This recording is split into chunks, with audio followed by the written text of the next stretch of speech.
Welcome to the Outer Realms with Michelle Desrochers and Amelia Pisano. Airing live on the United Public Radio Network, 105.3 FM in New Orleans.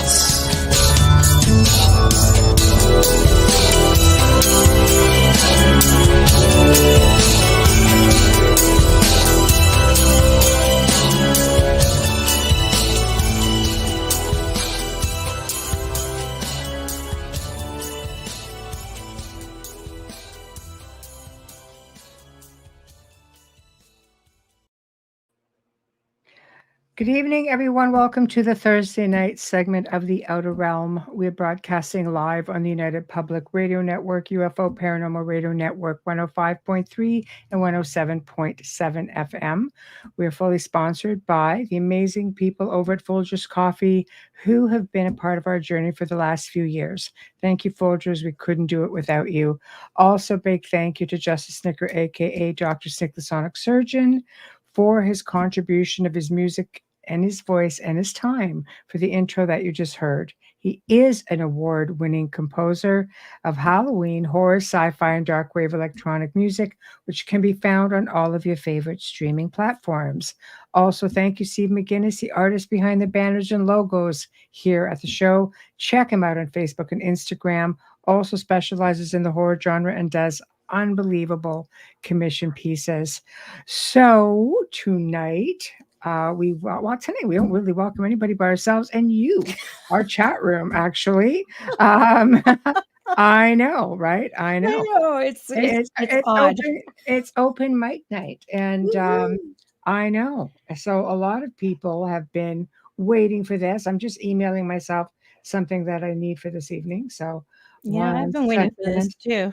And we've tried to take into account a lot of information that was sent over to us, and stuff that we asked, upon closing the last time. What would you guys like to see talked about? So there's some stuff that's pretty much in the news that we're going to go over. And then there's other stuff that's, just that we have basically put together and thought we would kind of have a parlay about it. Because again, there's a lot out there right now. So holy crud. But with that being said, Wayne and I did an incredible show with another of our hosts here on United Public Radio, which is Vicki Benison. Ooh, with Vicki. It's on our channel. It's on YouTube. Love Vicki. And we talked about vampires, and I showed a lot of photos from a couple of locations I was at in Romania, just because of the fact that so many people through the years have asked about the interior, and the show was on vampires. So, Wayne talked about the books, his books, Vampire Tales, and we talked about folklore and origins. So go check it out. It's a really light-hearted listen, and it was just a lot of fun, and didn't have to really be switched on. So, but I was looking at pictures today while I was bringing them up of Bran Castle and looking at it kind of going, gosh, now I know where, I have my love of some of this furniture, because there's a lot of similarities with some of the stuff that's here and some of the stuff I was looking at. And I've always said, whenever I've traveled someplace, my inspiration for a lot of what we have around, the surroundings of the house has been based on a lot of my travels. And looking at it, kind of going, yep, there it was. There it was. Yeah, I think Kathy hung in there. Hey, Kathy. It's great to see you. We have a lot of familiar faces in there today. So that's nice. From Australia. Hey. Welcome. Oh, wow. Yeah, it's morning. It is. Good morning. It is. We have Alan, Z-Son, Janie, Wayne. Hello. So, yeah, a lot of fun. Just a whole lot of fun. So now we get more into some serious stuff, but in a fun way. So, Bubbles, where do you want to start? Christopher. I think we should just go right out there with this new Annabelle doll. Okay. Yeah, I caught it on TikTok because I follow our friend Bishop James on there, and I love to see him commenting on other videos. Hi, Mark. His reactions are funny sometimes, Right. and he's so pure when he speaks. You'll never hear him say anything, Right. like the way we talk. But anyways, Oh, boy. so he says, "You are kidding me!" As soon as he sees it, I shared the video. I put it on our Facebook page. I have it on my page. Right. There is a collector box, and it's geared to children. Now, is it Annabelle or is it from the Conjuring movie Annabelle? It's actual Raggedy Ann. Okay, so there's 2 versions that are out then. That other one that I showed From you the movie. that came out when the movie came out. I just happened to see that. I didn't know Right, until okay. I Just didn't know wanna be till I clear. saw the video, because I'm Right. like, I'm looking at it going, a lot of people who are maybe, a little bit younger than us, like a year or 2, really wouldn't know the real Mhm. Annabelle doll, right? They would just see it as the Conjuring series, and Right. especially if they're in their 20s, right? They're Mhm. yeah, he's the real deal. He definitely is. Yes. So he would lost the train of my thought. I really believe that they wouldn't even recognize. They really believe that that doll that's portrayed in the Mhm. film is Annabelle, and it's not. It was a Raggedy Ann doll. So they have this little doll, and there's a little rosary, there's holy water bottle, pretend, and Yes. The holy and water. and the deliverance book. So question, who put it out? That's Who what I don't know. so you I'm don't going to dig for that you because I don't can't even know who put find it? it. I can't even find it, but yet it's on a shelf somewhere. I think Bishop James said Dollar Tree or something. I don't know, because in the States and in Canada, the stores are different. Hi, Mhm. Jonathan. Yeah, Mhm. their stores are different. So we don't Mhm. carry the same things that you do in the US. Right. I'm going to dig deeper on that because I couldn't find it anywhere online except for that TikTok video that this person, and there were several. So this is in mass production for sure. Mhm. I wouldn't be surprised if it's the same people who are making the Ouija board for Mhm. children, because it says age 8 and up. Mhm.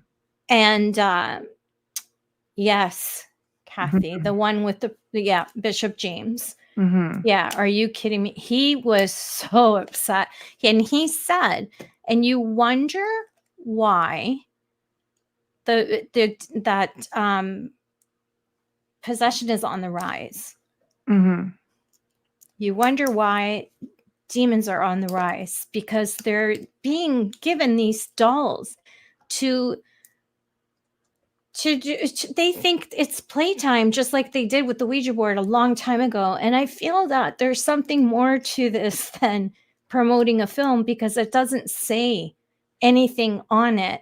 It doesn't Mhm. show the doll they used on the film, because if they used the doll on the film, that the creators of Raggedy Ann probably would have sued them, Mm.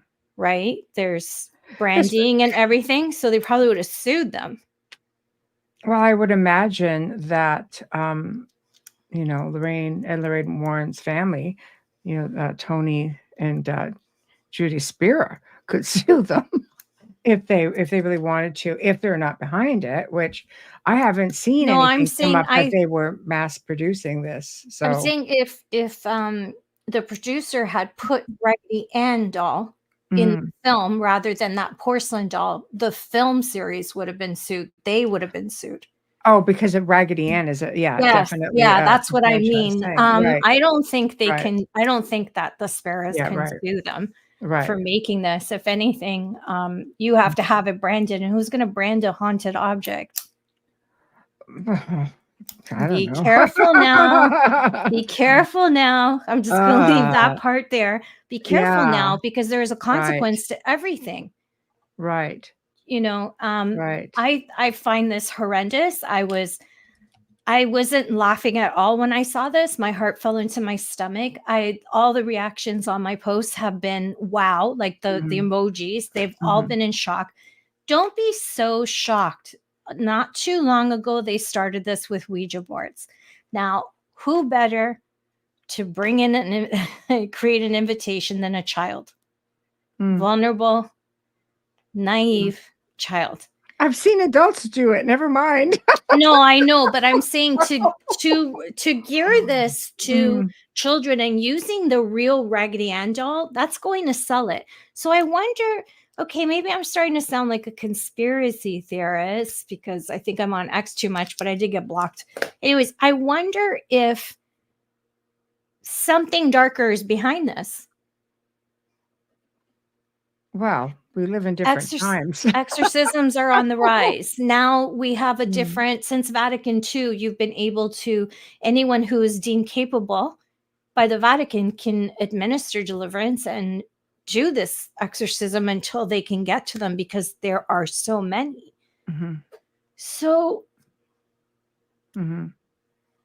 yeah, and nowhere to be found. But we are censored in Canada, so I have to Mhm. try through a different browser.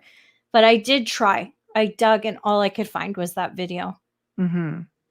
But Well, like I said, there were several on the shelf, so there has to be more somewhere else. eventually they all make their way, internationally. So it'll be interesting, if it's just a Halloween thing or what the deal is. It was But next to the other dolls on the shelf, like nice. Barbies and Oh boy. It's like, I think more adults would buy it really well, than for Chucky, like Chucky dolls, I know a lot of people who have them and they put them out mhm. for Halloween, Oh, but for sure. Well, this they have them year round. You could get them at there used to be a store that used to have a lot of gag stuff, and they used to sell it. That and the Tiffany doll. I know my daughter had the Tiffany doll. She sat there, yeah, when she outgrew it, she's still on the I market. threw it in there, threw a bunch of salt in it, Yeah. bagged her through. Oh It's like, yeah, she's still on the oh, market, and yeah, I you have know. to see the various sizes of the Conjuring doll. I won't call her Mm. the I Well, I won't think call her Annabelle she's because down as the Conjuring doll, if I'm not yes, mistaken yeah, as because well. they can't So, yeah, yeah, the Conjuring doll from the right. movie The Conjuring. It's very disturbing. Just Mhm, my opinion, it's very disturbing. Not mhm, because I mean any other dolls, those are just stories that are told. This is mhm, based on truth and she has created a mhm, lot of problems, mhm. and she has been linked to accidents that have resulted in death of people who have mocked her. Oh, I've met Annabelle, believe me. Yeah, Michelle has been face to face. So Mhm. I There and was I an find it interesting offensive. photo, I that was captured, after I walked away.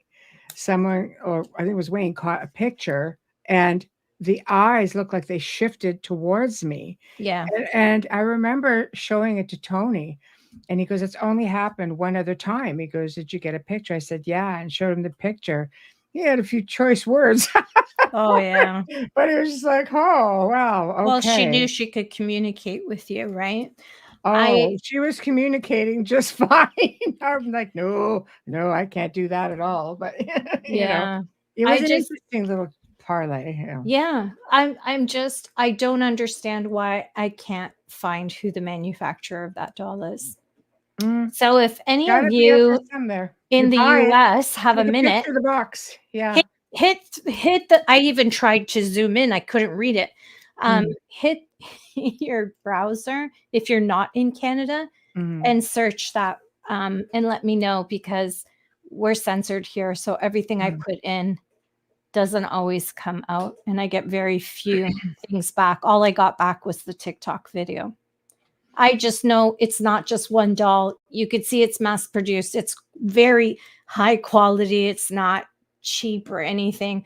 Um, I the fact just that it's at the dollar store, it's not gonna be the best I quality, don't know if he but said yeah, Dollar Tree or if he Dollar Tree, misunderstood wherever it because is, right. I've never been in a dollar store in the US, so Mm, I have right. no idea, but I am going to go back on my thing here because it's driving me crazy. that this even exists, because I have the captions. Okay, playset. It's called an exorcism playset. Warning: do not open. Just like the actual box.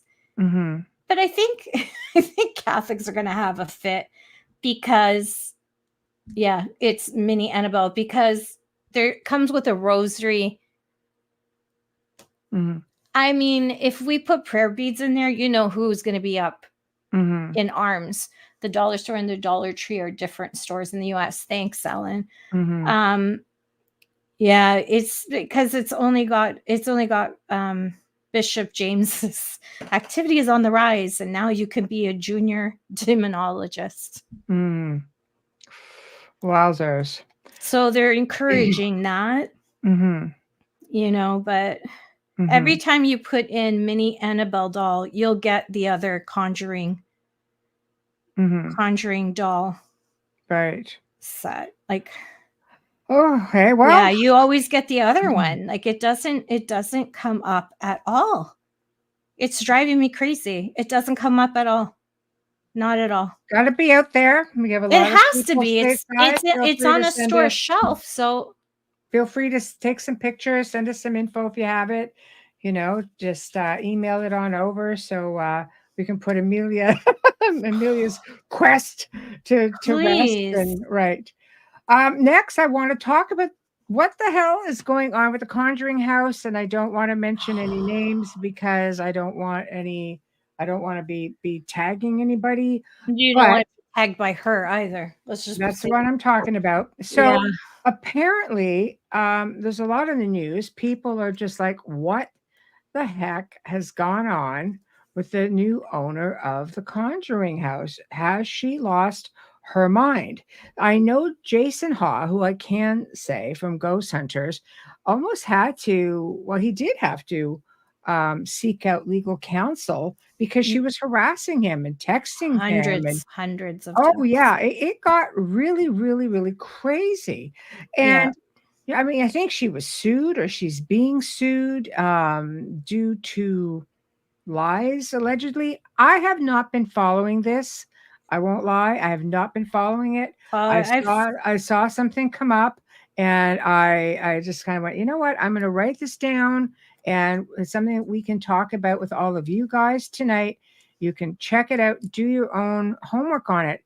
But as of just a couple of days ago, there was something that came out on YouTube. You could probably go find it.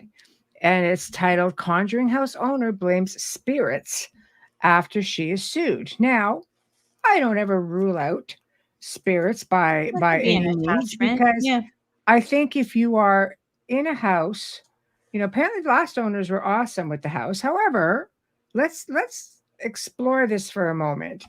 Okay, when you have a haunted location that you open up to the public for filming and investigations, everybody has their own techniques, their own way of doing things. But you have a lot of people coming in, and they are looking to communicate with whomever is in the space. They all have their own ways of doing this. Sometimes you're inviting things in to come to communicate with you. Things come in, things piggyback.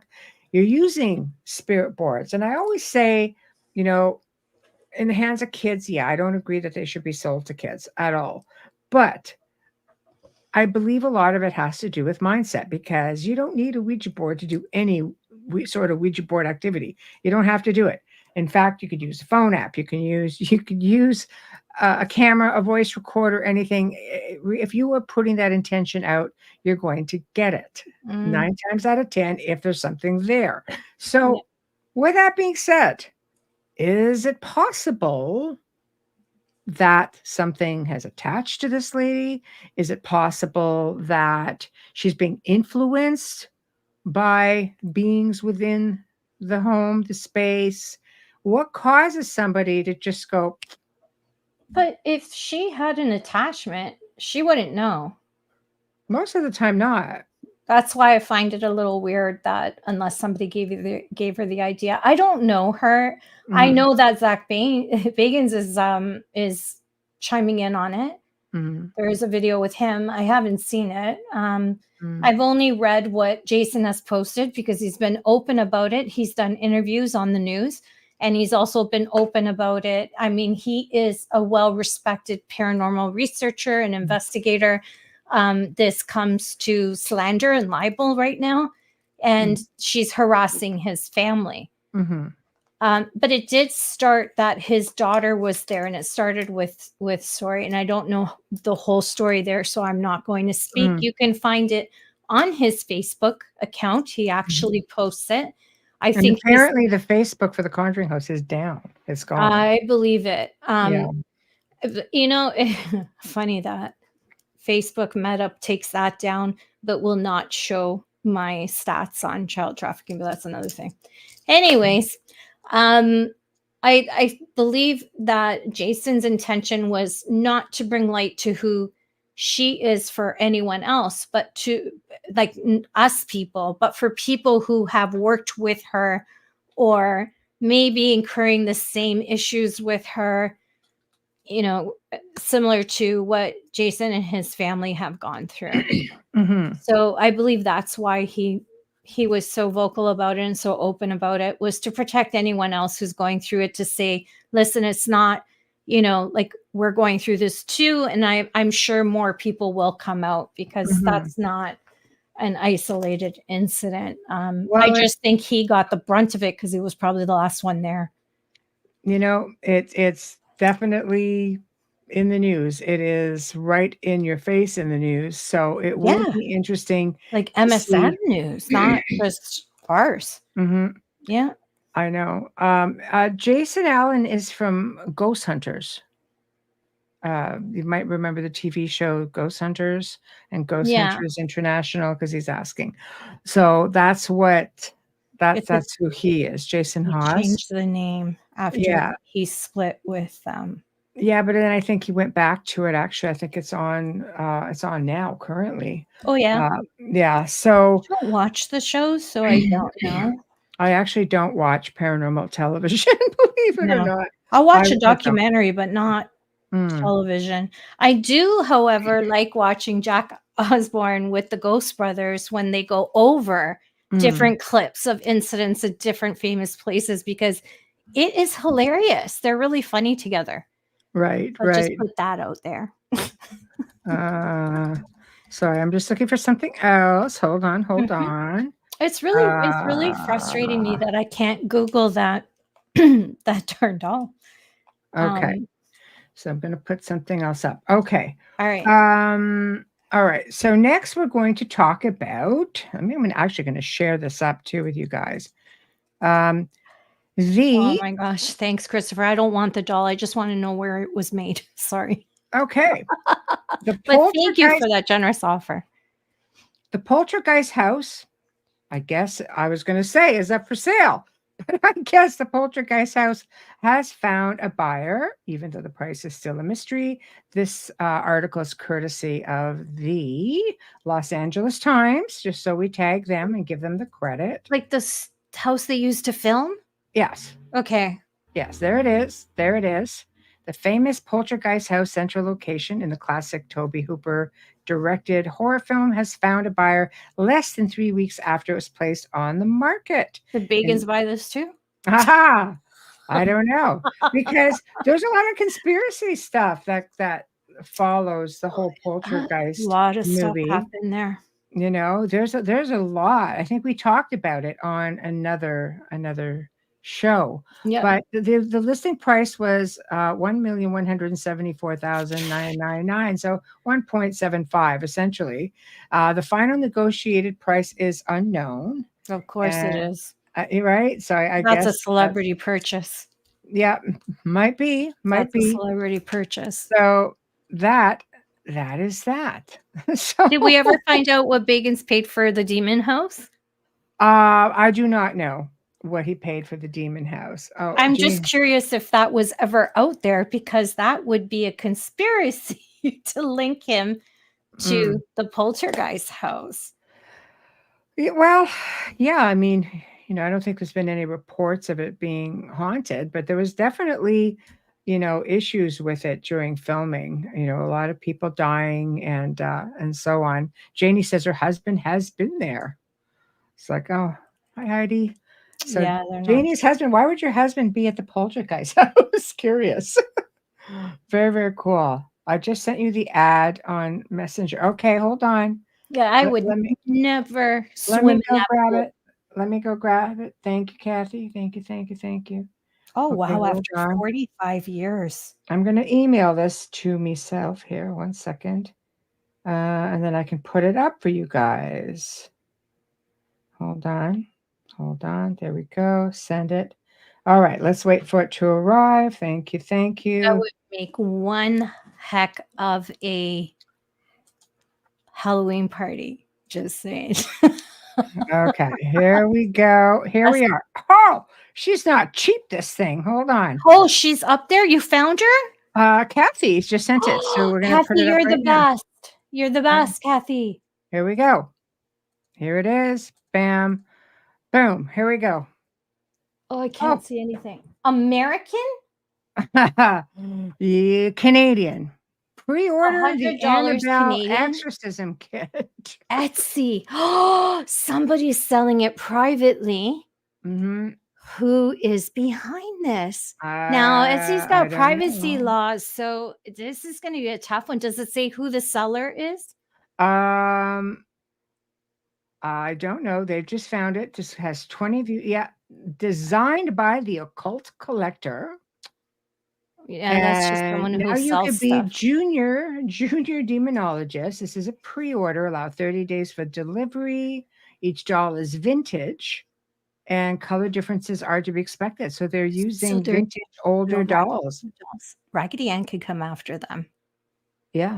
I wonder if there's laws, because I know there aren't licensing, because I found the Dobie from Harry Potter, the pattern for crochet on Etsy. I buy a lot of crochet patterns on there because you get some really talented people on that site. Obviously, that looks manufactured by a factory. It doesn't look.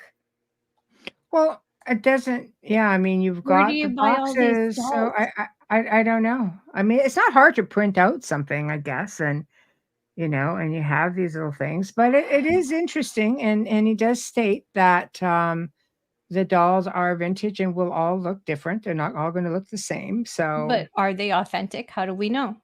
I don't know. It doesn't matter. That's going to put me on The Etsy fact all night. remembers. Thank you, Kathy. I'm going to I be all know. over that later. I know. I want to Okay, share it so with Bishop James. before we get too far up, I just want to address some comments and questions. So, first one is Wayne. Yes. Hi, Wayne. Okay, I have one for you. I have a friend who went to see the Annabelle movie. She hates horror, but went anyway. When she got home, a toy that talks was in a closet without batteries and began talking. I'll give you an answer. I'm thinking it was psychokinesis. Maybe her fear, maybe she projected that energy out of just straight fear, being on edge.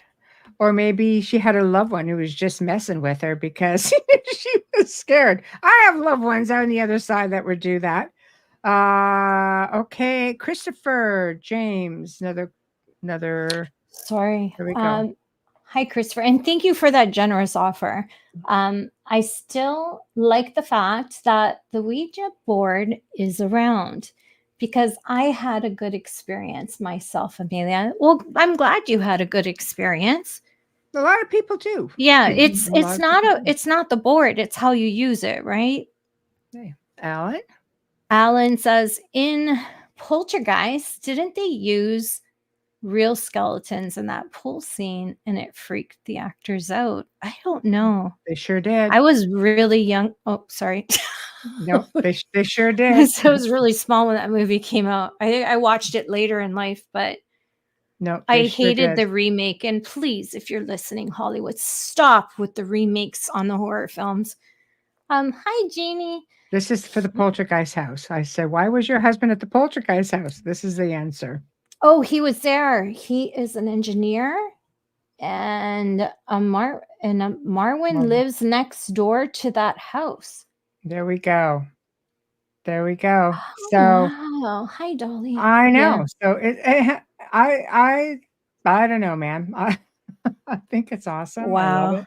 So, the world of the paranormal has been super, super busy. So we're going to sidetrack a little bit now to other things. We're going to talk about CERN. And I know I don't want to say it too many times, might flag us, but so because it's a government thing. But a scientist, a physicist, sorry, just came forward and reported that there's actually a portal underneath this facility where multidimensional beings come out. This physicist has just reported that there is a portal there. Dr. Astrid Stuckelberger, a Swiss scientist and researcher, has, I guess, garnered, I'm just reading exactly what the post was, significant attention in recent years due to her bold and controversial claims about this facility. And according to her, it's not just a hub of advanced scientific research, but it's also involved in a secret nuclear program and hosts a portal beneath its facilities to which mysterious beings come and go. Now, with that being said, a lot of people for a lot of years have been saying, oh, you guys are, manifesting this portal and things and so on. To which, of course, they're like, no, not the case. So this is something that's just come out recently as well. And we wanted to address it. Because can you imagine you have something of that magnitude of power, and all of a Mm. sudden you got a portal and boop, that's a pretty big that's a pretty bold statement to make As a scientist, yeah. She as a still has a scientist. job? Well, I mean, you're Wow. putting your really putting your reputation on the line to come out with something like that. So I don't know. But at the end of the day, isn't it? We don't know. And it's definitely interesting. I think it's because we're at a time right now where there's a lot of whistleblowers coming out. And there were a lot of people, going back in the last 2 decades who would whistleblow, and people just sort of said, nope, not true, not true, not true. Now people are looking at those same whistleblowers going, damn it, he was right, or Yeah. she was right. There's a So lot coming true. I know, right? Yeah. So I don't know. But I think with that being said, we have to just sort of kind of just go with it and say, well, it's just another hypothesis. Thank you very much. I'm hacking up a lung over here. But Dolly does make a good point with this comment. Oh, yeah. The amount of electromagnetic energy under that thing has messed with their brains. Possible. Very possible. So I think we don't know everything. And if that's her opinion, something must have led her that way. I don't know. well, I just find it very courageous for her to take a bold step like that and put that out there, because her credibility, her integrity, and her reputation is being questioned right now. mhm. And I feel that a lot of people that are probably opposing her, Mhm. I mean, in her field, not anybody in the chat room, not you. Mhm. I believe that a lot of it, just like most people, when you speak about paranormal, it's usually out of fear that they don't want to connect with you or know what your thoughts or opinions are or Mhm. findings. Mhm. You can show them evidence and they'll always find a way to dismiss it and debunk it. So, Man, yeah. I believe I believe anything is possible. There were, like I say, there were a lot of people who did a lot of whistleblowing back in the day. Mhm. And at the end of the day, we end up in situations where things are definitely coming forth, and people are like, you know what? This is a thing. This is really a thing. So if that's the case, we have to leave an open mind. But I always say, let's not go crazy with it either, because honestly, you can drive yourself crazy thinking that all of this stuff is actually happening. So Yeah, it takes a lot of discipline and a lot of research to mhm, compare everything against each other and keep looking for it, which I don't always have the patience for. So you have to be careful. But mhm. the big question to me is, why would she put it out there? Well, Dolly's theory, false flags. The control over people's lives is staggering now. False flags no works. That's a possibility as well. It is. It really is. Huge Very, very possibility. possible. We're living in really uncertain times and Mm. very strange. Mhm. Um, I agree. I absolutely agree. Sorry, I'm yeah, just looking we're here. living in a time where the rules don't apply to Mhm. certain people. Mhm. Um, we actually spoke. We did a show with Yeah, Matt Rosk you from did. Cultivate Elevate a couple times, but I believe the last show was on Tartaria. Tartaria. Yeah. And right now we have the Toronto exhibition going on. I'll show you an example of Tartaria that's still going on. So 1 second. Hold on. I can't do it on this one. I have to do it on this one here. 1 minute. I will show you. I will show you. Okay. The E. Yeah, he has a TikTok account and he is quite amazing to watch. He often has to restart. He gets shut down a lot. 1 minute here. Okay, so the CNE. Okay. We're going to go here. We're going to go images. And I want to look for one thing specifically. Hold on. Because this is, the idea of Tartaria and looking at all of the old world fairs and how things went up really quick and then things came down really quick. And there was such a strong belief because Nikola Tesla was very involved with some of this stuff. And they had one of the world fairs. We talked about this with Matt, how they had something like hundreds or thousands of light bulbs that weren't plugged into anything, free energy.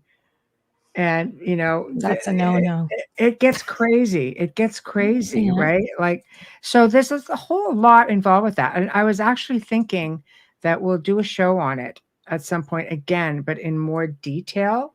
But here's the Canadian exhibition, National Exhibition, is going on right now in Toronto. And here is an example of Tartarian right there. Yeah, it's still there. Okay, well, these are just different pictures. This is the entrance Yep. to the CNE. As you can see, here's an old black and white, right? And it's all still here. This is current. This is Yeah. all current stuff right here. We'll drive They through it on left the it. other side in Jameson. See? There's another one. See right here, 1879, Yeah. right here, 1927. And it's all still here to see. There's the angels that you see so often depicted. And I think it's wonderful that we didn't take it all down. No, and there's stuff in Ottawa as well, which is really interesting because they're making housing with all this federal land, and there's buildings there that have been there since 1800s. If you ever get to, ever tour Toronto, right now is a really bad time to be there, but if you ever get to tour Toronto, I highly recommend that if you're intuitive by any sorts, you can read energy, lean against it. Just lean against it and touch it. Be silent with yourself. Nobody's going to think you're crazy because I'm from there. There's all kinds of crazy people down there. So no one's going to even bat an eye to see you do this. and just close your eyes and just take it in. If you're Mhm. intuitive, you will pick up images Yeah, and I mean, words. Yeah. you don't go like right now where there's like all these people, like, like No. millions of people. Go when it's closed. But we do have, I mean, this is probably, as far as I know, I don't know if we have this anywhere else, but I know Toronto still has this. And I know they're also talking about doing something with the land there. Now, there are other buildings on the CNE grounds, really old buildings that are also, they were part of the exhibition when it opened, and they are still there. In Oh, fact, one it's of very haunted. our medieval times, that's in one of these old buildings. Like, we left our buildings and we did not take them all down. And No. because of the fact that the CNE, the exhibition, has been ongoing year after year since 1879. So I'm pretty sure that's why we still Hey, have it all. opened up after the Chicago World Fair. Came about a Exactly. year They later. had Not them that much everywhere. longer, but yeah. But But the that I fact believe is was we're the one of the inspiration. few that still has it year after year, going on probably like close to 200 years now. Yeah. If you think about it, 1879 into 150 years, 100, It's 450 years. Yeah. yeah. That's It's how, changed a lot, but yeah. it's The still buildings the are all crazy there. food place. The buildings are all there. Yeah. There is also a banquet center called Liberty Grand. Yeah. And that's an original building, and you can rent out the space for weddings and different Mhm. functions. Mhm. That's why I say, even if it's closed, you can drive through that gate. You Mhm. can't drive through it when it's open, because the Mhm. gates to I call it the X is right there. But yeah, Liberty Grand is also one of those old buildings. How old is Casa Loma? 19, I think it was finished, it was built during World War I. Okay. Wow. I was just curious. So, Yeah. yeah. Oh my. Yeah. And the Keg Mansion that used to belong to a politician before. Mhm.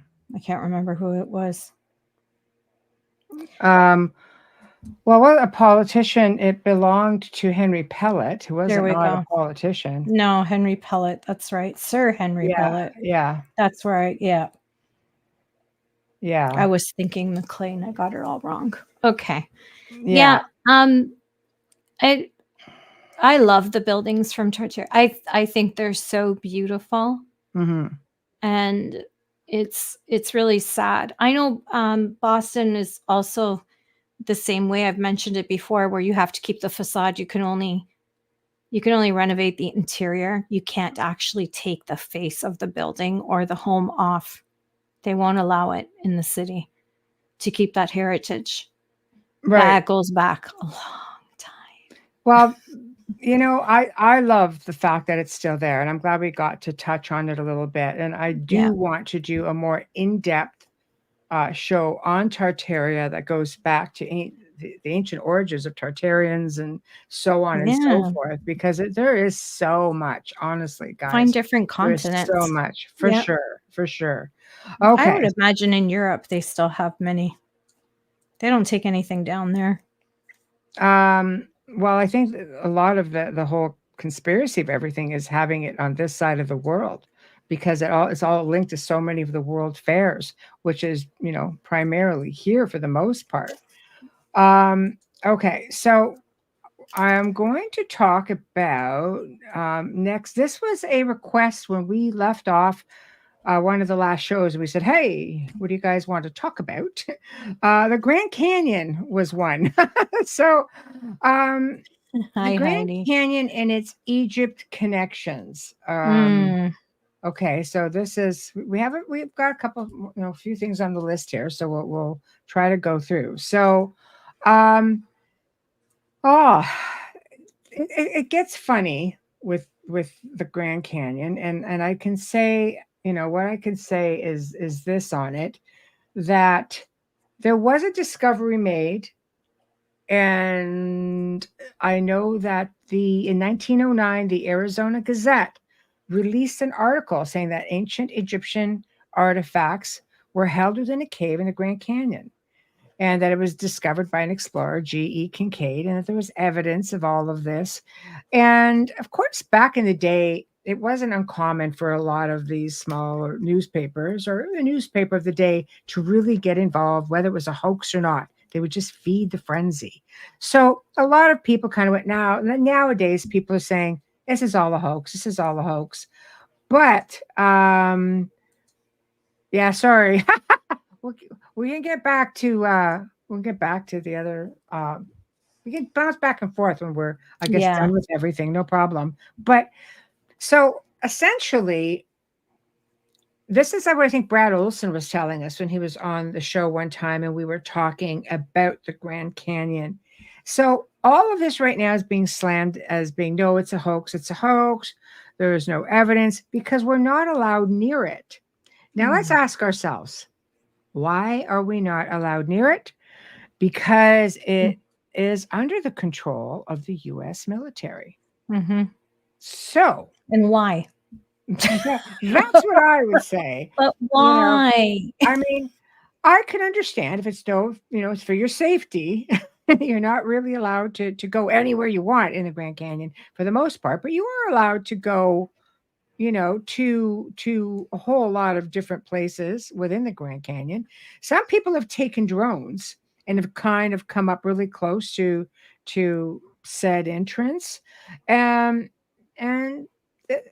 some curiosities. And there have been people who have walked up to this point close enough to get towards the entrance and have been met by a soldier armed saying, you cannot go any further. Well, why not? The guy asks. Because it is a property of the United States. Right?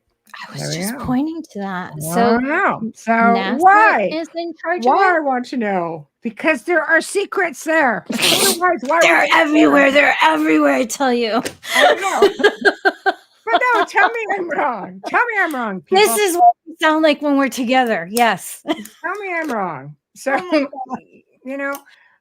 you have armed personnel, and I think it was a safety thing. They would just sort of cord it off or just make it inaccessible. Yeah, right. That's why so many bones are found here. I know.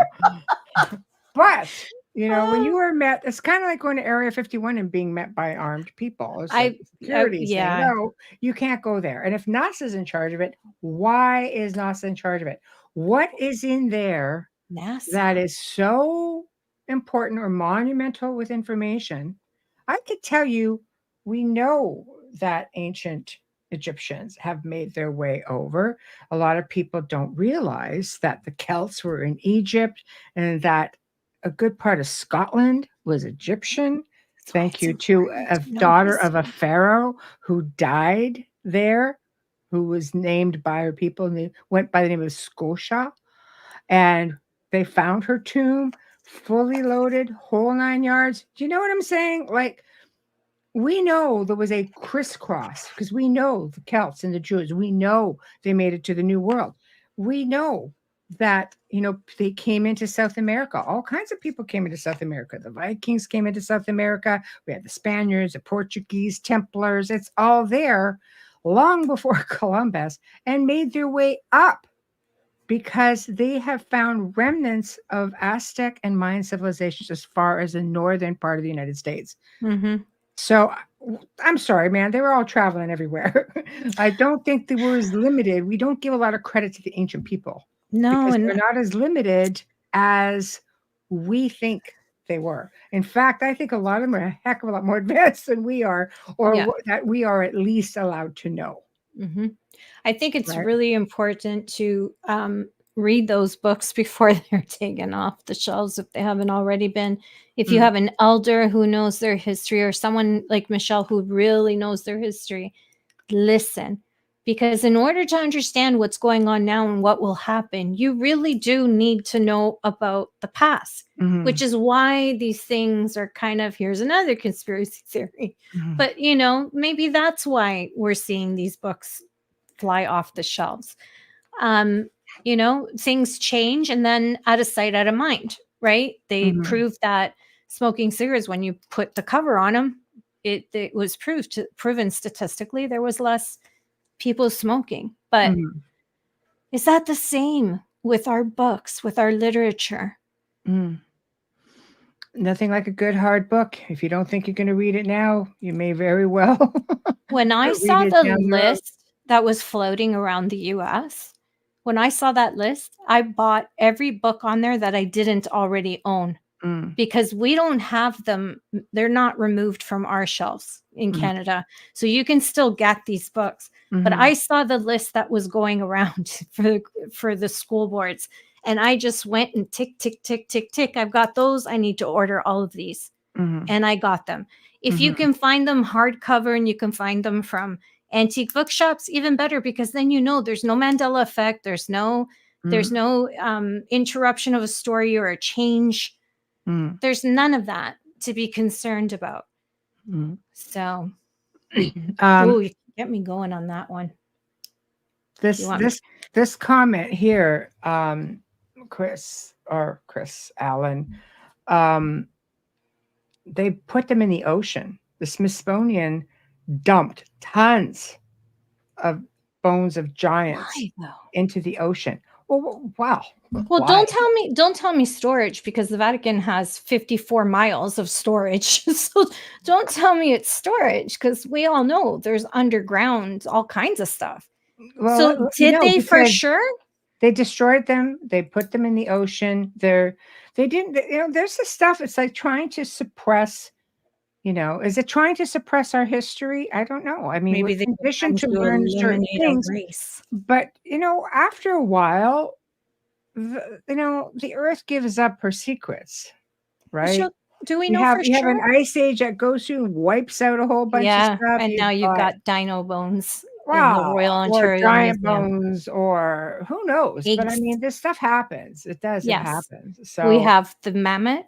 We have the Neanderthal. We have the nomad. We have all of those. there's a lot The of sea stuff. does dissolve bones. That's a problem. But what I'm asking is, do we know for sure, positively, that they did dump them? Is there any Apparently, evidence that they were dumped? apparently there's documentation on this. So apparently there is, Yeah. right? And what Dolly says makes perfect sense. They Salt, right? dissolve. Salt dissolves. Yes, because Right. otherwise we would have found all the victims of the Titanic now. So yeah, Well, it that's dissolves a pressure lot of too, stuff. though. That's pressure too, It though. You is go down to the pressure. part and you go, that's How it. far did they go? Where did they dump it? Do we know the Two and a dumping half site? miles. 2.5 miles down. Bastards. I know. Those Yeah. bastards. I Yeah. just gotta wonder if everybody complied or if somebody took something. I feel like something was left behind. And I don't feel like it's what we think, Sometimes things are hidden in plain sight right? also. Like Just in the back of the Smithsonian in the walls. right. So you don't know. You don't know.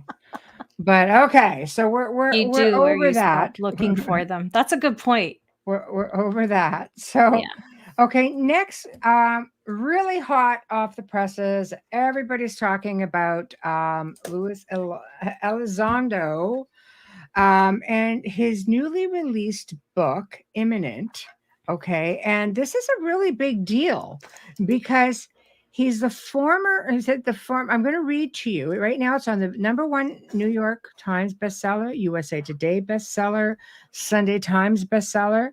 So he's a former senior intelligence official and special agent who was recruited into strange and highly sensitive U.S. government program to investigate UAPs. I'm just reading you guys the Amazon write-up, okay? So to accomplish his mission, Elizondo had to rely on decades of experience gained working some of America's most classified programs. Even then, he was not prepared for what he would learn, including the truth about the government's long, shadowy involvement in UAP investigation and the lengths officials would go to keep it a secret. So for years, he and his colleagues found themselves on the front lines of what may be the greatest mystery cover-up in history. identified craft that seem to defy our knowledge of physics within air, water, and space have been operating with complete immunity since at least World War II, which we know. Even, I mean, they're okay. Get me started on that, going back to World War II and the Nazis and their experiments and the Nazi bell. And there's a lot there. Okay, let's talk about how when everybody ended the war, how many Nazi German scientists were brought over to the United States. Okay. Now we don't want to talk about, we can talk about Antarctica and all that stuff there.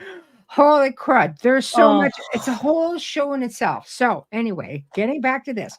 Now, the military, the CIA, and even past presidents have known the truth that humanity is in fact not the only intelligent life in the universe. The non-human intelligence controlling these UAPs are actively conducting surveillance on our most sensitive military installation and have interfered with ongoing military nuclear operations, which we've talked about before. U.S. service members and intelligence officers have encountered them, have sustained serious medical injuries. And all of this is happening worldwide. So let me see if I can bring up a picture of the book. Okay, hold on. I'm going to bring this up for you guys to see. And this is from Amazon. So I'll give credit to whatever we are bringing up here. So this is it right here. This is the book you're looking for.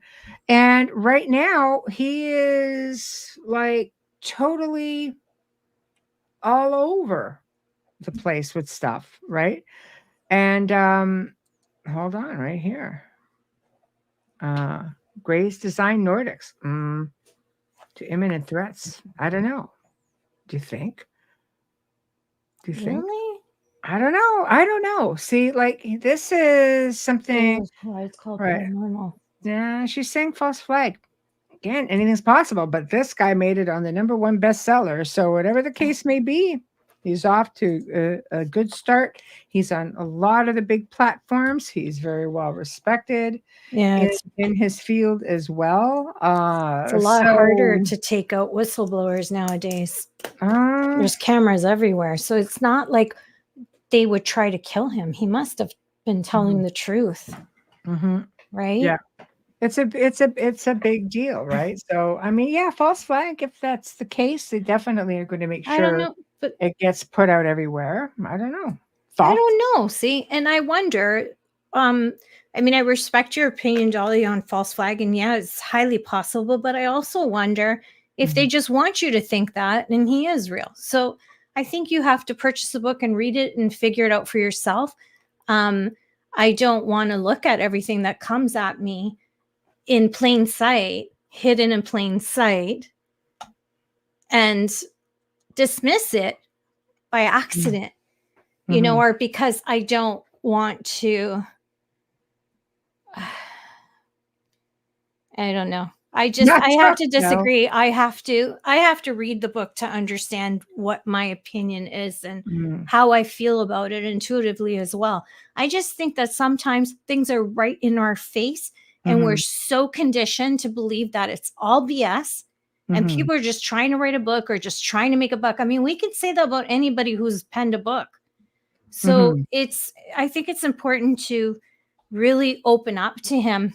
And I know we're in the middle of serious stuff. I understand that, but that's why I think we shouldn't ignore everybody's story. I think it's important to read everything and, you know, decide what is real to you. You know, there's a lot of stuff that came out in this last year that people stomped up and down and protested and treated people like crap just a few years ago. You know, saying that, no, you're wrong. And it's all coming out now that they were right. And I'm not going to talk about what it is because I don't want to get yanked. But it's just because it's out there doesn't mean it's fake. And just because it's out there, it doesn't mean it's real. That's all I'm trying to say, is to be fair to him, because Tesla, a lot of people didn't believe him either. You know, so I have an issue with that too. And just recently, 2 people were murdered suspiciously off the coast of Sicily, and I won't go on any more No. of that. And you can look into that yourself. And you might say, holy crap, he was right. Mm-hmm. So, I don't know, it gets funky. But staying on to the whole, CIA thing, we'll put up, hold on, Wayne's comment, then I'll go to the next. And not all We'll truth link to is something backed else. up by science, because it wasn't years ago, just Mhm. not long ago. That Mhm. hasn't been backed up.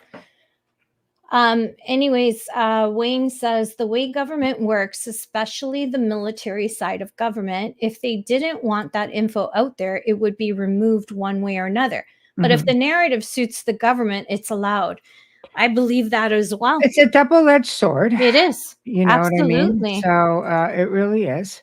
I just So, like to look at the other side of, well, what if they can't do anything about it yeah. because he's so well protected? Now there's I don't know. Again, I don't know. That's why we're having this show. Like, hi, Michelle. Hi, Michelle. I had the same conversation with a friend today, except it was about Santa Claus. Santa Claus. It's kind of the same thing, keeping an open mind. Santa is real. Well, you just wait till I dig out all the creepy Santa stuff for Christmas when we have Santa's this real. show. Creepy Santa's even more real. Santa's real, and I'm not Santa's talking Krampus either. So yeah. okay, so here's an article I came across. I'll share with you guys by Infinity Explorers. I love these guys. They come up with interesting stuff. And it says a CIA document states aliens destroyed Russian troops through Sodom and Gomorrah type weapon in the 1990s. So I'm going to bring this up so you guys can see for yourself. I'm not just pulling this out of my ear. So, okay, here we go. This is here it is. Okay. So I'm going to read it along as we go. I'll just skip it over. So basically, they have a document. The source article from March 27, 1993, CIA briefing states that the incident is based on a 250-page file obtained by the intelligence agency shortly after the dissolution of the Soviet Union, which occurred under Mikhail Gorbachev in 1991. Defeat, blah, blah, blah, blah. Okay. So according to materials captured by the then KGB, the fight between Russian troops and alien creatures began when a low-flying UFO appeared in the middle of a routine military training exercise. An apparent unexpected surveillance by a UFO caused one of the soldiers to recklessly launch a surface-to-air missile that hit the object, bringing it down not far from where they were gathered. So angry and vengeful aliens used Sodom and Gomorrah weapon. The crew survived this earthling attack. Russian soldiers watched in horror as 5 humanoid creatures with large heads, large black eyes emerged from the downed ship. And here's a copy of the document right here. Wow. So this is a Very little document. redaction. Yeah. So this apparently is a thing. So I don't know. I mean, it sounds to me like if they were on a peaceful reconnaissance, Buddy who let go, started shooting at it by accident may have caused all of this. I don't think that necessarily it doesn't look like they started it, kind of thing. But that's what we talk about on open mic. We just share information. I always researching. I'm always looking for stuff, and I thought it was fairly interesting to see this. That there is this article. And a lot of, just so you guys know, a lot of really amazing articles can be found in the FBI vaults, and the really old articles too. And it does talk about Nikola Tesla being Venusian. Just saying. That's again, that's a whole other show in itself. But anyway, so thanks to infinityexplorers.com for that one, since we borrowed it from them. So okay. So next. This one here is also, again, all right. We're going to have people of faith who are really excited about this, and there's controversial stuff around it. But now in the world of AI can do amazing things. But let's ask this: does AI, are they taking information from what's already out there, or is this something that they're just creating themselves. So, of course, and I'm going to mention the whole conspiracy thing here as well before I just go ahead and I'll show some pictures because I'm going to link it to something else that is pretty amazing. Okay. So I'm talking, of course, about the Shroud of Turin with x-rays that have recently been done that's authenticated it. And of course, a small piece from the edge was a piece of DNA from an old medieval repair. Okay, makes sense. The thing is like ancient, so it would definitely have gone most likely through a repair here or there. And I'll have pictures too here. So, but information somewhat surfaced and goes back to Leonardo da Vinci. So it was claimed that the shroud was actually the very first photograph of modern history at the time, that a deal was made with the Vatican and the Knights Templar. He was researching using camera obscuras, experimenting with reverse imaging, things like that. He was an alchemist as well. He delved in alchemy. The man was brilliant. Okay. So it's all believed that this was part of it. He had a little lab office space, which was located in the basement of the Vatican. So right there it tells you the Vatican's got stuff that we are never going to hear about. And 54 miles of it. Yeah. And I'm going to spin off of this with something else in a moment. So anyway, with that being said, they're saying that it was not the image of Christ, that they used the body came out of a morgue because they knew there'd be no motion, because it took a long time to do the process. You couldn't do it with a live person because it would move around. But apparently it took a while to transfer this image. But apparently Leonardo was said to have used his own face to do this with the conjunction of the Vatican, who had knowledge of it. And apparently, allegedly, historians knew about this. So I was thinking, don't shoot the messenger. Yeah, don't shoot the messenger. It's just my job, right, as a host on open mic nights, to bring different theories, and we all talk about it, so on and so forth. Do I believe it's real? I do believe it's real. I think that there's always going to be controversial around religious relics. I think there's always going to be that. I could see why. Looking at him, I could see why. But he has a different nose. He does, and his nose is pointy, which is. I'm going to put a picture up. 1 second. Yeah, we're going to put. This is the AI generated. I was trying to remember because I did go to his. Yeah, it doesn't look. He doesn't look anything like. No, there's a big difference between how the two guys look. Okay. No. So, if there was some similarity, I'd give it. And I am Catholic, and I would say, yeah, I get it. Yeah, that's a different photo. And then as he gets older, and there are portraits. I mean, he drew himself. Yeah. So I look at this image, and I'm going to show a couple more images as well. So Christ's nose was broken. So let's just try to bring this up a little bit here. Yeah, and Da Vinci's got a very pointy nose. See, that looks broken to me. I think it's the lighting. I'd have to see another picture. Yeah, I think it's just the photograph. Well, this is AI generated. So I have to ask, does AI, because this is our image of That's Christ. A lot of shadow. This is what we I think grew up with it. This is the face of Christ, as with most of us. Christ wasn't white though. Why do they keep making him white? And this is what I say with I agree with Alan. Why are we trusting AI to do this? I don't. Exactly. And do they take images? Does AI take images through this image bank, or is it just doing it on its own? Is that supposed to be Jesus? Looks a lot like Russell Brand. I'm just saying. And he just converted. So sorry. I had to. It's hard to, because I think AI also is programmed with an opinion. Right. So for me, it doesn't look like any of Leonardo's sketches. And when you see portraits of him, his Mhm. nose is not broken. Okay, hold on here. I want to just bring in another picture. So Jesus give would have me, had a lot of fractures on his face. yeah. Okay, He would have hold had on. many fractures. Okay, I'm sending myself another picture to share with you guys, and I'll tell you where I'm going with it in one moment here. Okay, so I have talked about this.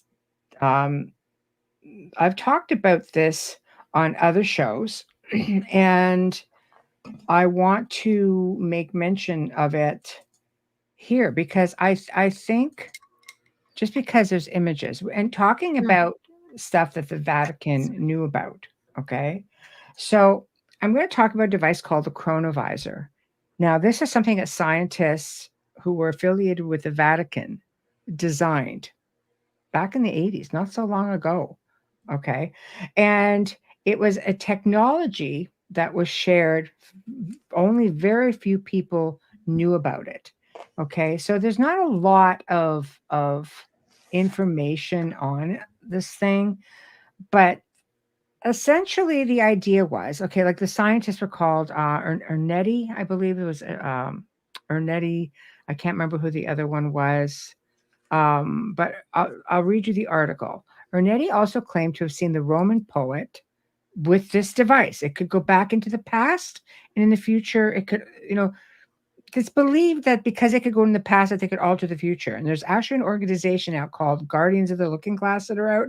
You'll hear Frank Jacob talking about this. This stuff is rampant. It's all because of the chronovisor. Okay. So he claimed that he went back in time and he got photos of this Quintus Aeneas, Jesus Christ. Okay. And honestly, I don't know. But the thing is in the possession of the Vatican. Do you Okay. think Gates went back in time? I don't know, but I'm gonna show some photos. let me get this one up here. Okay, hold on. Like, hey, Okay. I'll So build this Microsoft and I'm going to be a multi-billionaire. so there was the person who posted this says, I have no idea if this is true or not, but a priest claims it's a photo of a man known as Jesus, Yeshua ben Joseph, taken with a chronovisor, which photos could be taken of the past and the future. So I'm just going to bring this over and you guys can decide. So there's two depictions of Jesus, and it appears to be, I mean, it looks pretty darn accurate, but I don't know. So let me just put this up. And this is not AI. Is it Photoshop? I don't know. There's a lot of information out there in bits and pieces though. Okay. Mm-hmm. So here we go. Let me just bring this up. The chronovisor. So that's what you guys have to look up is the chronovisor.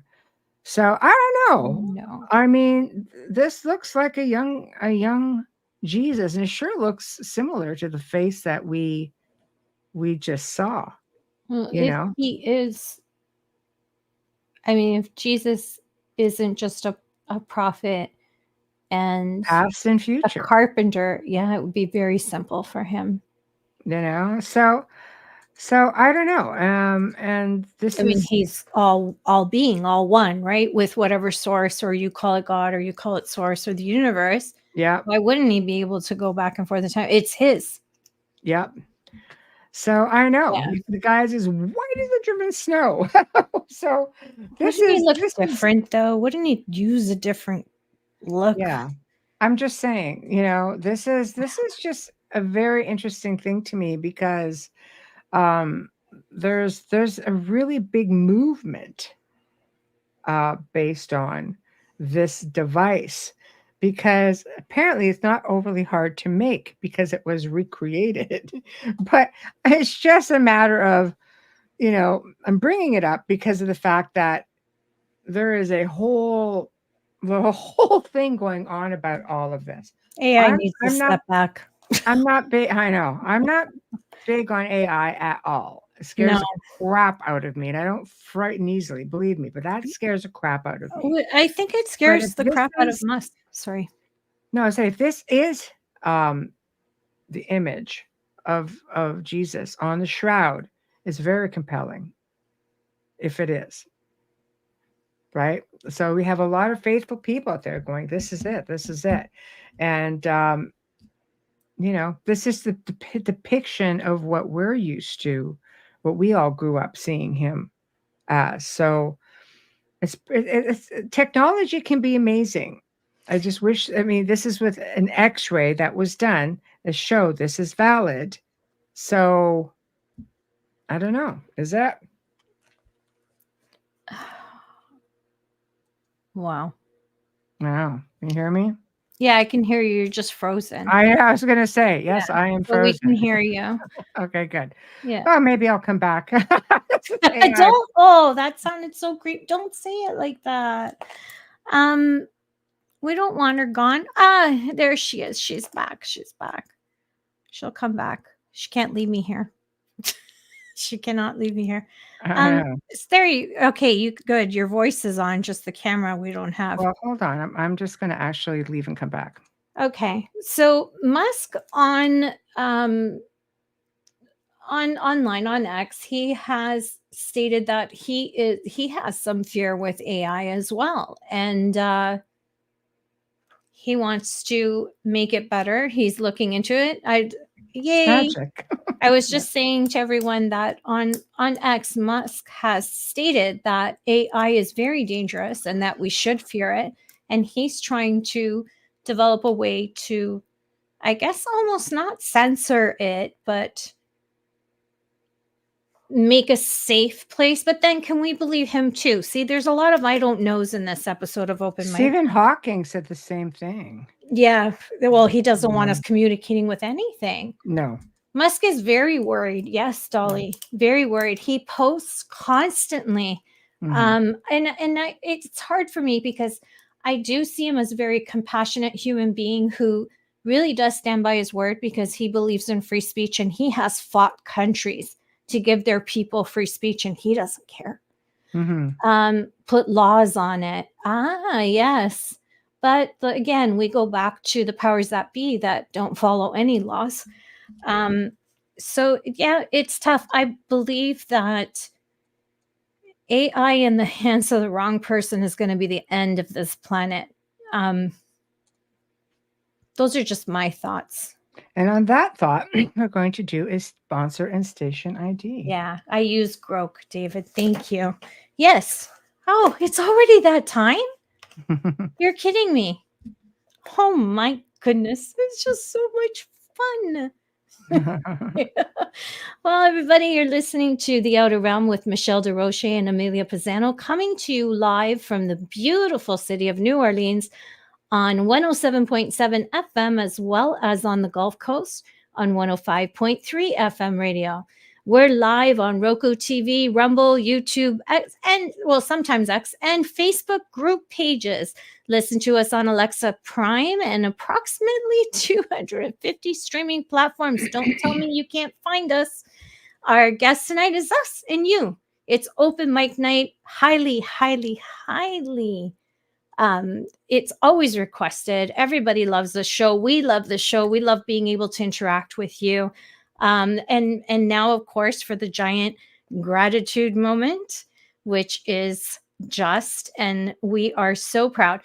Thank you, Folgers Coffee, from our very first episode with UPRN. We thank you for your continued support with sponsoring our show, and we absolutely love you.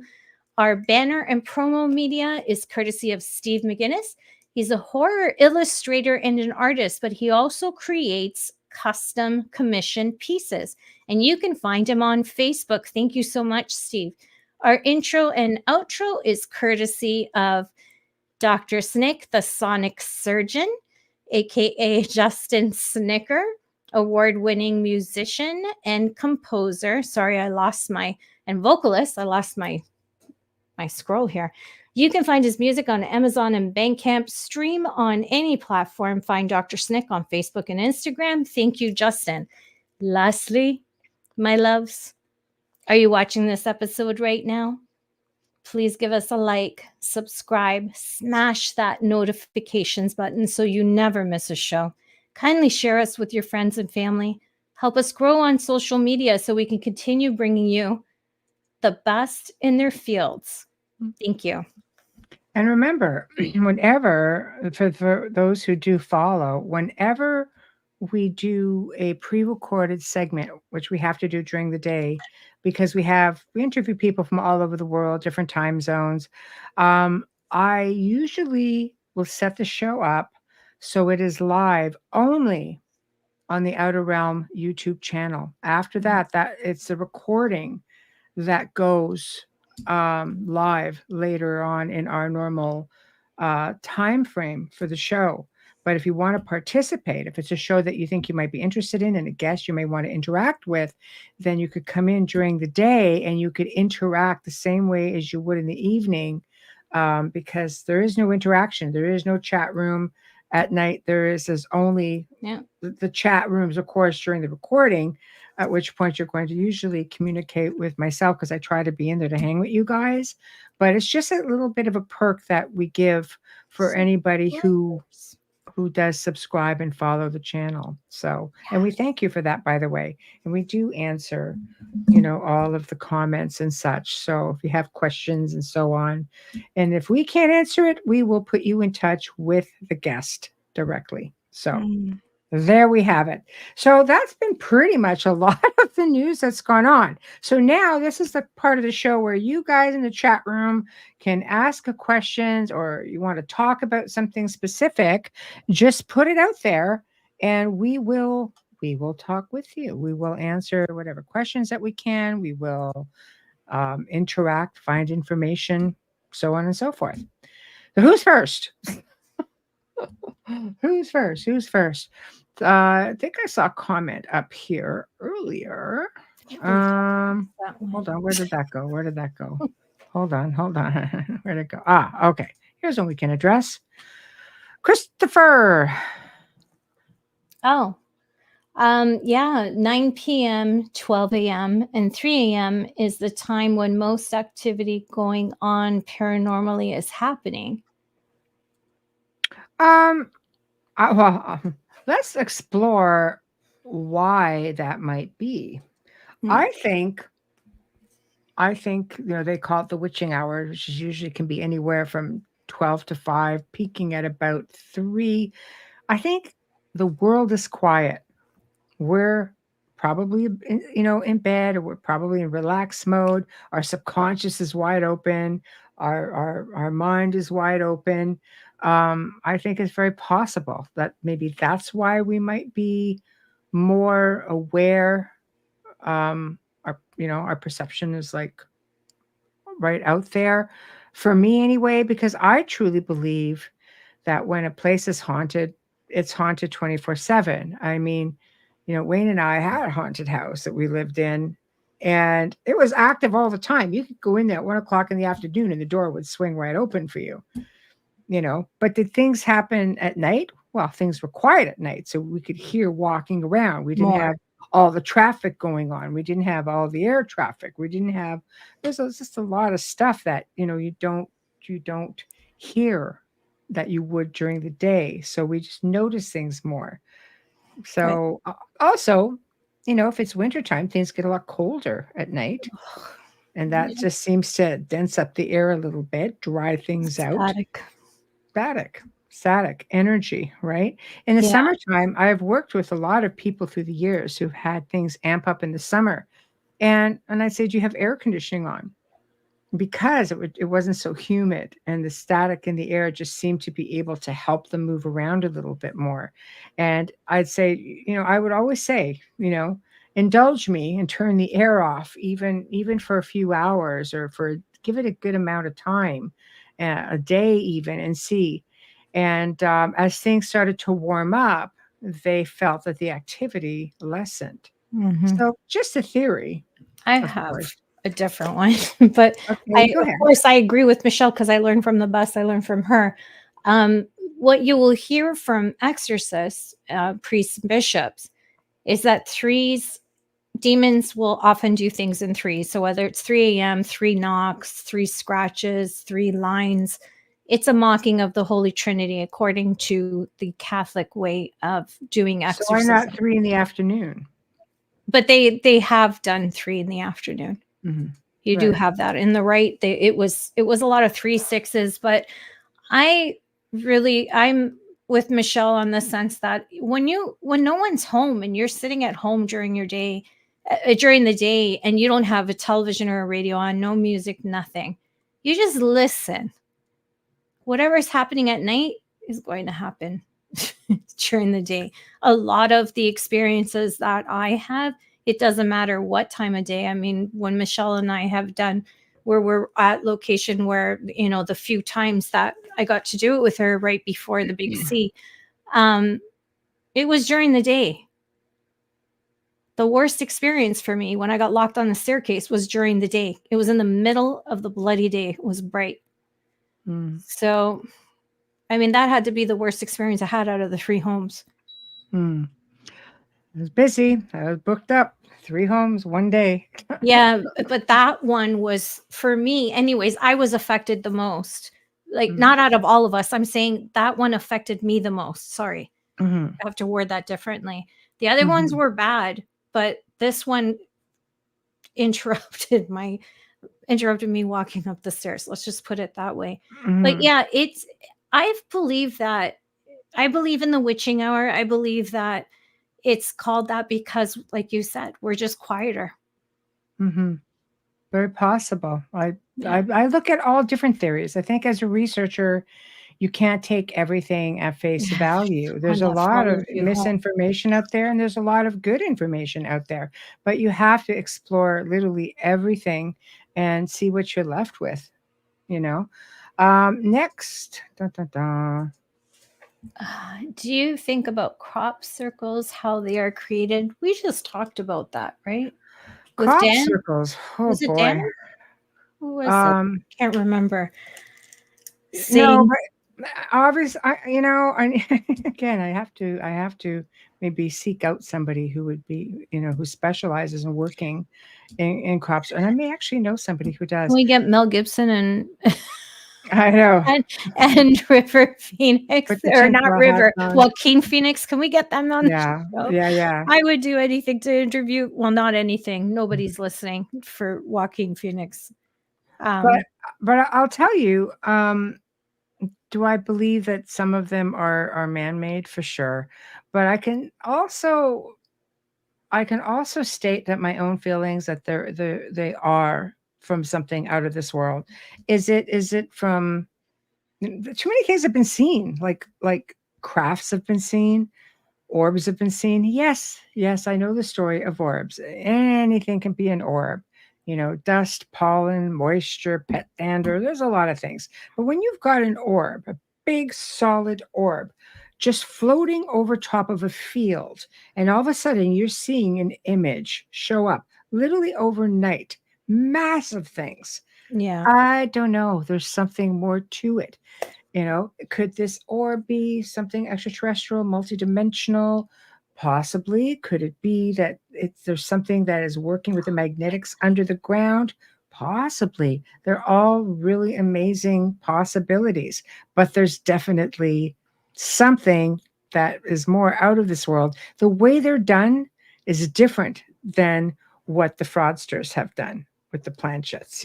It's different the way it all breaks and bends. So they were saying there isn't a breakage in it when it's right, something otherworldly, but when it's human, you will have a breakage because of their weight. Sorry, my light, I have a floating head right now because the light behind me died. Floating talking head. Okay, next. Here's a loaded question. Dog Lego lover. What do people think of Stephen Greer?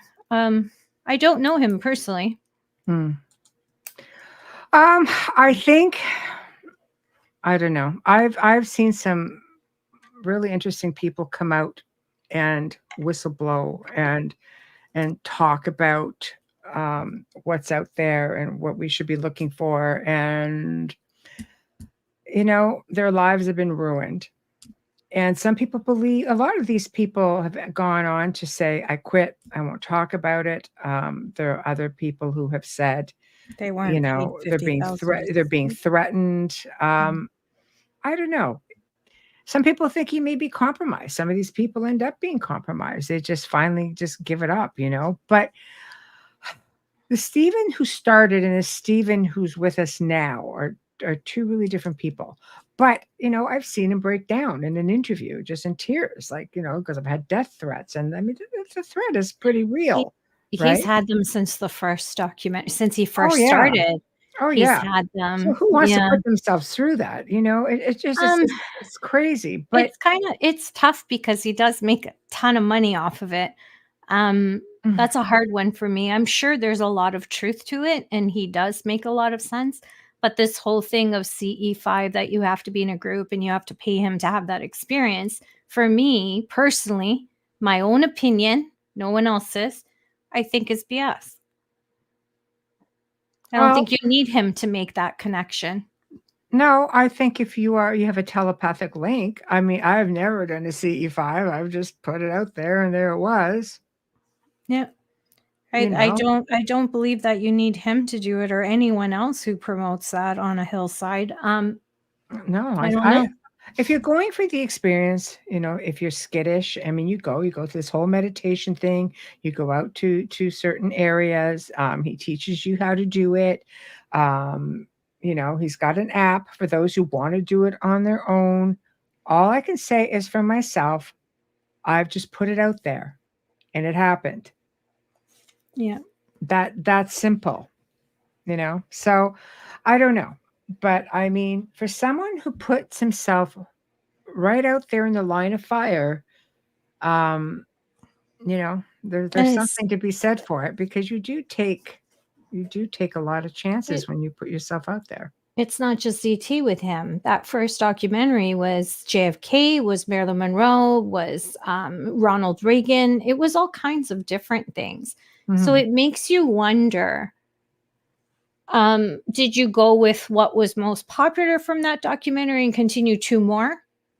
Or, was the intention always to hit it? The rest are all ET.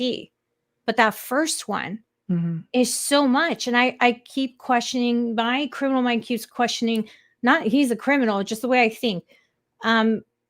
Why didn't he expand more on everything else in that first one? There was so much farther you could go with JFK. I mean, it just came out how the CIA is responsible, and RFK is looking. A lot of the reason why he's, switched sides is because he wants those files open about his father. So why didn't he go further on everything else? That's my only question. The dinosaurs, the Ice Age, the Noah's Ark, why not go farther and expand on that as well? I think that, I love that documentary. I could watch it over and over again. I do like him. He's very personable. He's very kind. He explains himself very well. He's a great speaker. I just feel that it's not truly him and the other two. I feel like there's something else there. Good comment. Okay. David Peace, One Love. Stephen Greer has been fully exposed to the military-industrial complex since Disclosure Project 9th of May 2001. Need to consider how difficult that position would be. I do. I really, really felt, I could feel his energy and his compassion and his fear in that first one. I just have a hard time with the last one. That's just my opinion. Why? That's all. It's not, I just feel like he didn't represent himself the same way he did with the first one.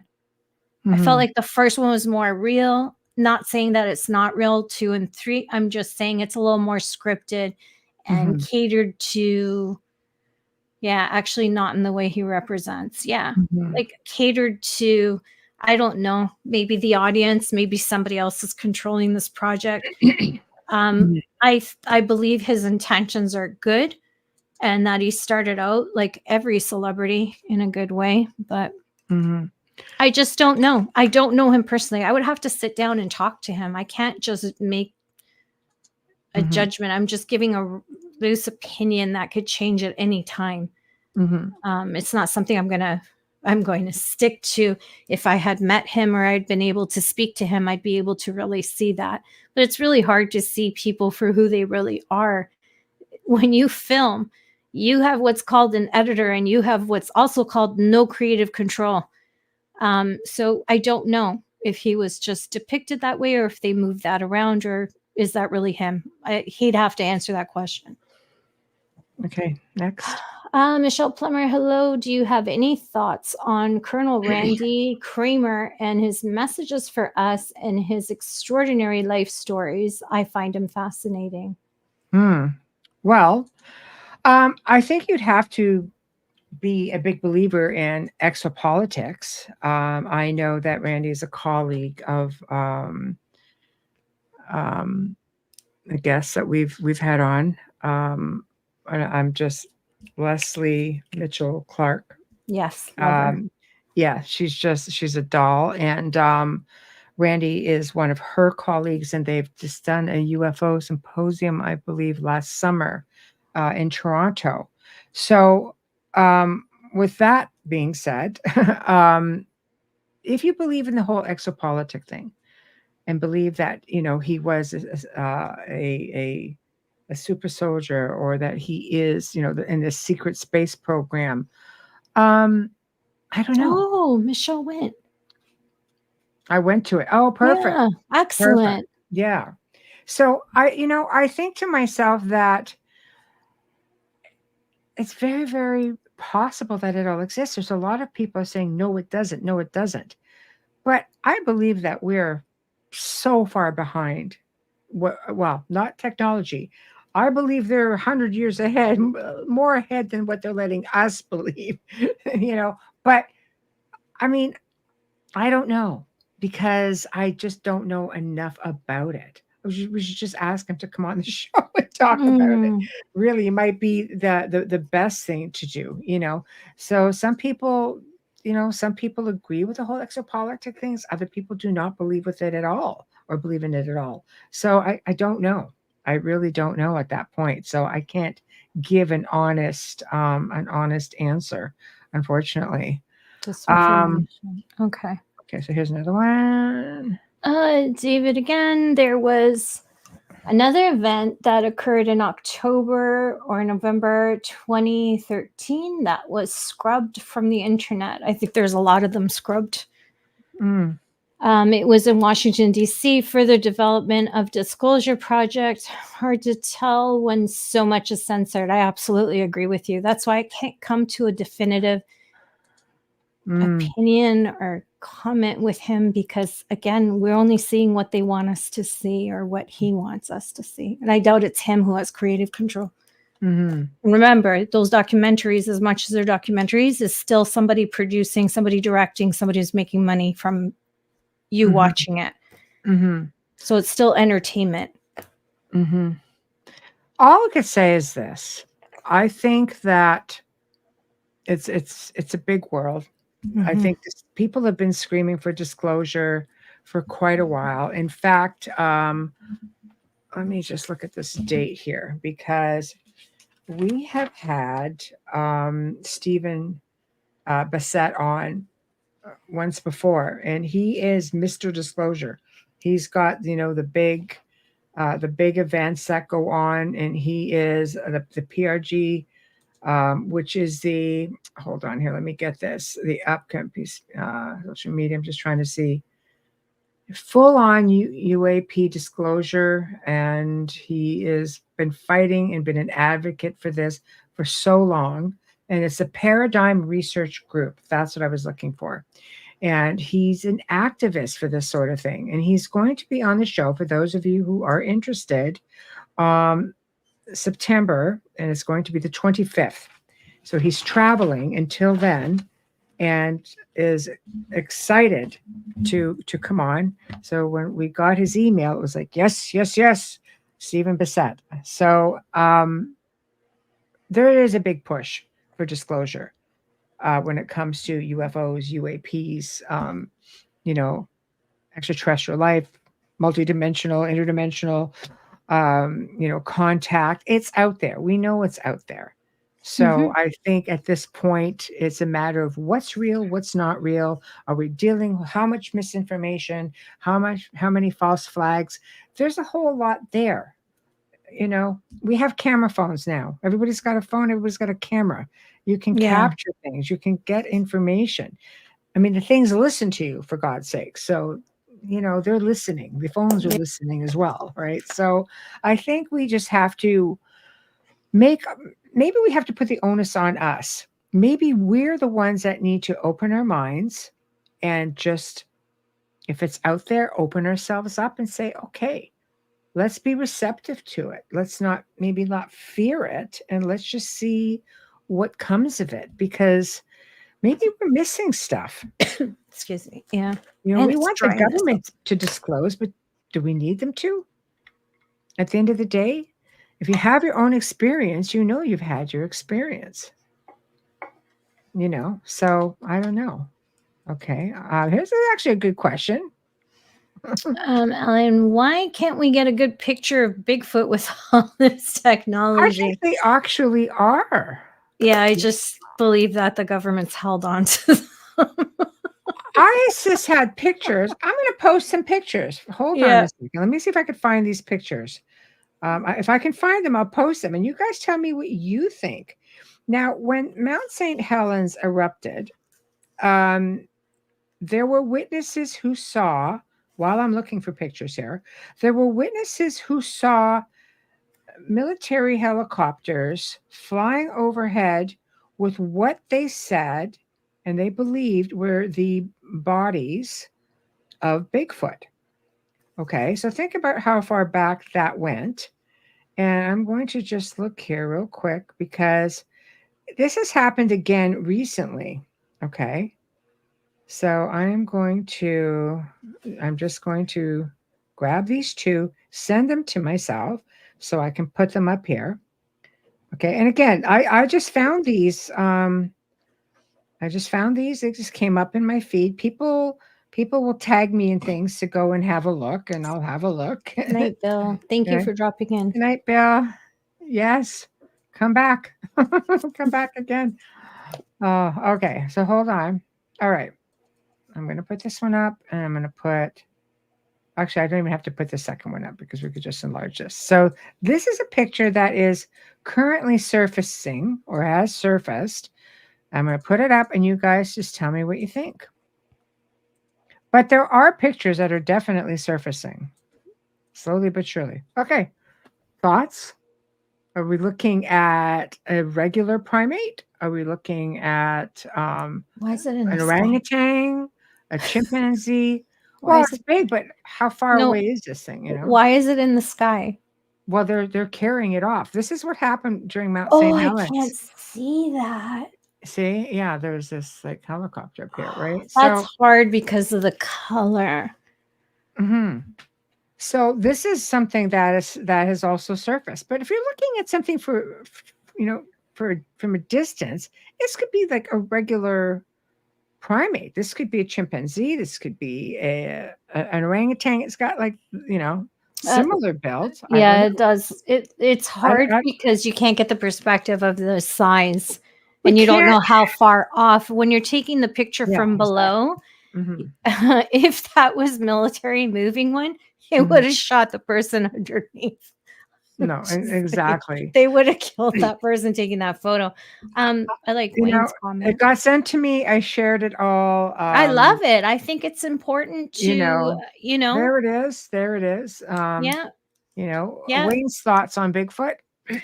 Wayne says, I've heard that Bigfoot actually functions on a higher dimensional frequency that operates several seconds ahead of our dimension. They are aware of us being there before we even see them. I agree. And I also believe that they can like chameleon, like Predator, right? If they get caught off guard. Wish I could do that at home. And then they'd have to make their own dinner. Me too. Me too. Wouldn't that just be grand? So that picture's not clear. Yeah, Dolly thinks it may be a video, not a still. But somebody. Yeah, it didn't look like a still. Yeah. I have to agree with that. Hi, Jessica. Yeah. Yeah. I don't know. We just That was tear it a up. That's tough all we do. one. Yeah. Insect, I don't know. I don't know, Alan, because a It look Chinook will look like that from Mhm. underneath. It has two propellers, so it does have that awkward insect, and you're underneath the plane. And if that's video, it's a blur. There's no Yeah. definitive line. And I agree.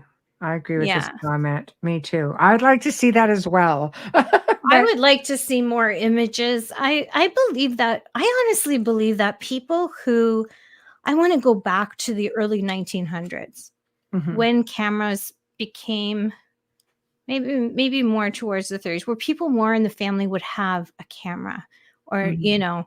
um I believe that people submitted these photographs, if they did capture a photo, to either law enforcement or bureaus, government agencies, and Mhm. they were kept. And I do believe that there are many photos that the government has captured Mhm. and has them in a Mhm. secret place as well, And don't be Mhm. surprised if they're at the Vatican, just saying. Mhm. Don't be surprised if it ended up there. You think about a 54-mile long, we don't know how wide it is, Mhm. um, storage at temperature controlled with ancient scripts, scrolls. The sea scrolls are supposed to be there. Yeah. Gospels of the Bible. Think about how long Well, it takes to go from one end to the other. the Dead Sea Scrolls is an example. I mean, that they're Yeah. out, unless they have others. But you know what I found interesting? Mark Ollie and I, our Thursday guest, I believe it was from last week, said something very, very interesting. There are so many things out there. He used the um, the example of Noah from Noah's Ark, Hmm. and it landed in Turkey. They've Hmm. they've tested it. They've done ground penetrating radar. They have found artifacts. They And know sonar this is inside. it, Yep. right? Yep. And Noah and his family ended up buried in a neighboring village. Now, there was an archaeologist who is known for he found a version of the Ark of the Covenant, and I've showed a picture of this on the show before, probably a couple of times, when he was doing an excavation in Israel, Hmm.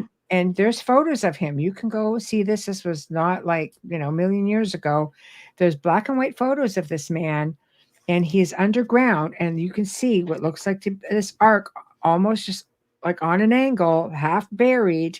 And when he Hmm. brought it to the attention of the authorities, they shut down the excavation and they sealed up the hole. You could not get back in. This same guy allegedly found he caught wind of where this thing was, and he found the graves of Noah and his wife.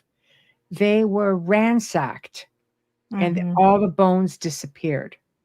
With this being said, Psychopath. the Vatican hides things, absolutely. But is there information that maybe just shouldn't be put out there for the safety and the protection and integrity of what it is?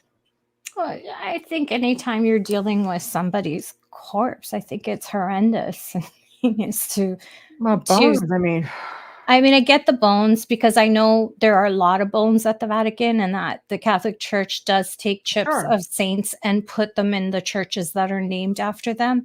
I Mhm. mean, He found it, went St. public, that Peter was is it, buried at the basilica, for so I sure. understand that. I mean, my great grandfather's buried at the foot of the Pisa Tower. Like, there's things I understand from history and the times. You have to go back and see what their rituals were like, what their ceremonies were like.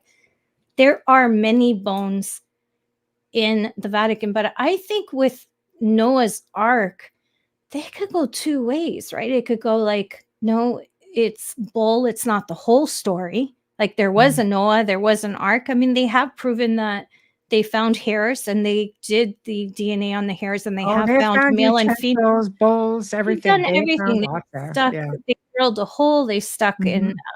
a sonar. That's how they pulled things out, because they can't take the ark out without damaging it. And that's Mhm. not something that I think the Turkish government's going to let them do anyways. It's Oh, no, theirs the site is no, it's there's a lot of different locations that Turkey's very good that way. Like there's a whole other thing that we talked about on that show. You guys will have to Yeah. go watch it. But they've just cut off excavation altogether. They But have to, because it's still, if it is what it is, it's a holy relic and it's it would be. massive. It would be. So, yeah. Another good comment here, jumping back over to Bigfoot before Sure. we sign off. Sun Dragon, hello. Never have I ever heard of Bigfoot bones or remains. When Mhm. they die, do they just poof vanish? Maybe. Maybe we they don't know. hide their own, you know, maybe they bury their own, maybe they carry them off. Maybe they're, you know, because they're not always solitary. So No.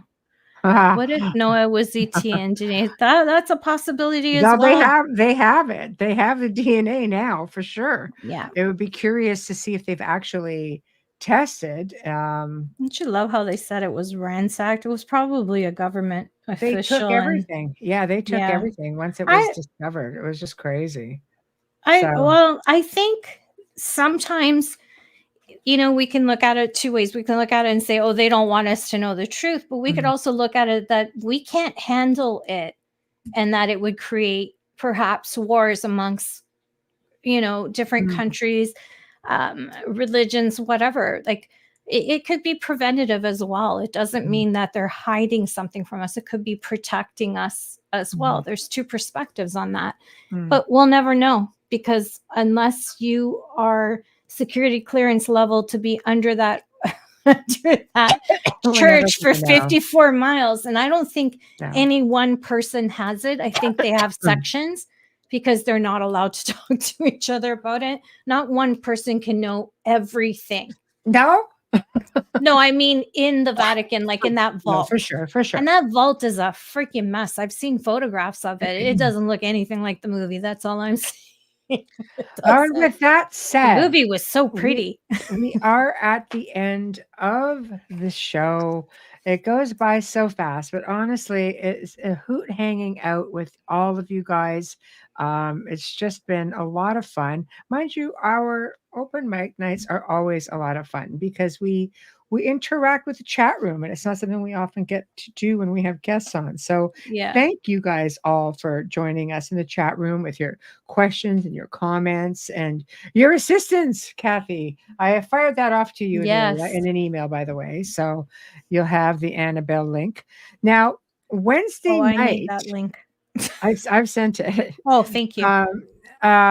Wednesday night, we welcome Kevin Estrella back. If you guys recall, he was in at the end of August with so many tech issues, to which he said, by the way, has never happened to him before.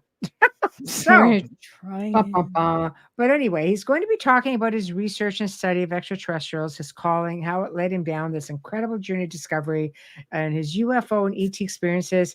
And boy, the audience was just hanging on what he was saying as he was cutting in and out and dropping out. So hopefully this is not going to happen again. We booked him back as soon as we had availability. So it's going to be next Wednesday. Thursday night, we welcome back another friend, Constance Victoria Briggs, and she's going to be talking about her book, Unseen World. Bum, bum, bum. So there, I love it. I love it. So thank you to United Public Radio, UFO Paranormal Radio, Dr. Snick, the Sonic Surgeon, Justin Snicker, Folgers Coffee. We love you. Steve McGinnis. And thanks to all of you guys. And thanks, Michelle. We'd love to indulge. Yes, we do. But you know what? You guys come up with great things too. I learned a lot from you guys tonight. So I also want to put down, if there's something you want to talk about, let us know. Then go to the Facebook page. Go to the Facebook page, email us. Here we go. We're going to put this email up for you guys right here, there. And it's not moving. Sorry. No, but if they go to the Facebook page, they can just hit and it'll go straight to email, right? You could do that as well. In case you can't write that down or can't remember. Yeah. So give us some ideas. I've just recently got a few different emails from people who actually want to come on the show. So we're Cool. going to be looking at new blood coming on soon. That's always exciting. Anyway, so we will see you guys next week, and all be safe this weekend. It's a long one. It's a Safe long back to weekend in school Canada. week It is. Yeah, it is back to and school for a lot of yeah. people. So just be safe. Watch the little, kidlets out the beginning of next week. I know in the US it's already started. Yeah. Watch for them all, because you're going to be sharing space with school buses and such. So let's all try to be mindful, and let's just open our minds up a little bit and see what's floating about, and keep your eyes open. Let's see what's really happening out there. Anyway, good night, everybody. We'll see you next week.